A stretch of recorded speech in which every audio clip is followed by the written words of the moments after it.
सेना में आने के लिए, लेकिन इस तरह अपने एक शहीद पुत्र को याद करना ये अनूठा है। इतना भव्य समारोह, और ये 25 साल हो गए हैं समारोह को होते, जिसमें इतने जन समूह आया है। मैं बहुत बहुत प्रभावित हूँ। किस तरह इसी तरह वीरता की परंपरा चलती रहती है। देखिए, हमारे जो जो हमारे हमारे गाँवों में पुराने ज़माने में वो कवित होते थे, जो बहादुरी की शौर्य गाथाएं गाते रहते थे। गज भर छाती पृथ्वीराज की, आंखों भय मशाल। और देखिए, इस कविता से लोग शहादत और कुर्बानी को याद रखते थे। ठीक है, तो अब यही माध्यम रह गया है जिससे हम शहीदों को याद रखें, कुर्बानी और शहादत को अपने मूल्यों में हाईएस्ट वैल्यू। इस तरह के कार्यक्रमों में प्रशासन को कितनी सहभागिता निभानी चाहिए, या इस तरह के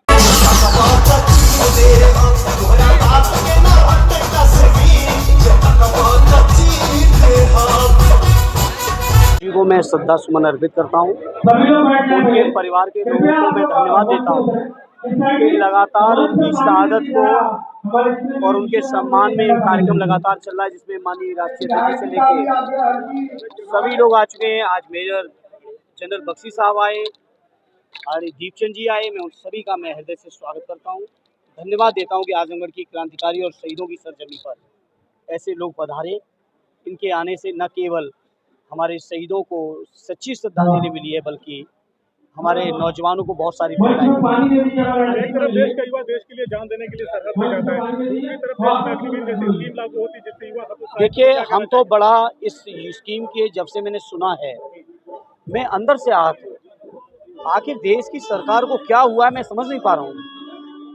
जहां नौजवानों को जो सेना में विशेषकर जा रहे हैं, जो सुरक्षा के लिए लगे हुए हैं, उनके मनोबल को बढ़ाना की काम करना चाहिए था। वहीं उनके जीवन को 4 साल बाद उनका जीवन किस तरफ होगा, अंधकारमय होगा, उनके जीवन और रोजगार की चिंता होगी। इस चिंता के बीच कहीं ना कहीं हमारे सैनिकों का मनोबल गिरेगा। इसे योजना देश के लिए हितकारी नहीं है, नौजवानों के मनोबल के लिए हितकारी नहीं है, उनके जज्बे के लिए हितकारी नहीं है, और इस योजना को सरकार को अविलंब वापस लेना चाहिए। ऑलरेडी राष्ट्रीय अध्यक्ष ने लगातार कहा है कि जब कभी मौका आएगा हम लोग इस योजना को खत्म करके पुरानी जो सेना की भर्ती थी उसको लागू करेंगे। तो क्या लगता है सर, जैसे विपक्ष लगातार अग्निवीर मुद्दे को लेकर मुखर रहा है कि अगर हमारी सरकार बनी तो इन चीजों को हटा लिया जाएगा, लेकिन विपक्ष की सरकार नहीं बनी, उसके बावजूद भी आप लोग अग्निवीर का लगातार विरोध कर रहे हैं। तो ऐसे में लग रहा है कि सरकार देखिए जनता ने ये सरकार हिला तो दी है, कभी भी सरकार चली जाएगी, और जब जाएगी तो अग्निवीर योजना खत्म होगी।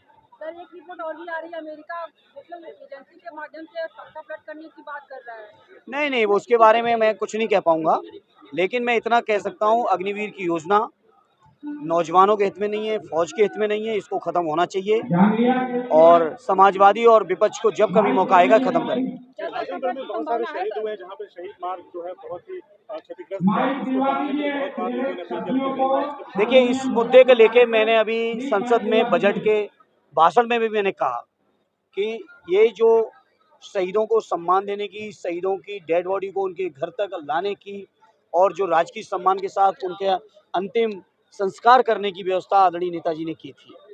और मैंने मांग की इसी बात को कि शहीदों के जो स्थल हैं जहां उनकी अंत्येष्टि हुई है, वहां के लिए सरकार को बजट देना चाहिए अतिरिक्त। भारत सरकार कहती है कि हम 5वीं अर्थव्यवस्था हैं, बजट की कोई कमी नहीं है, तो आखिर शहीदों के लिए बजट में कटौती क्यों हो रही है? यूपी सरकार की जो डिजिटल पॉलिसी आई है उसको लेकर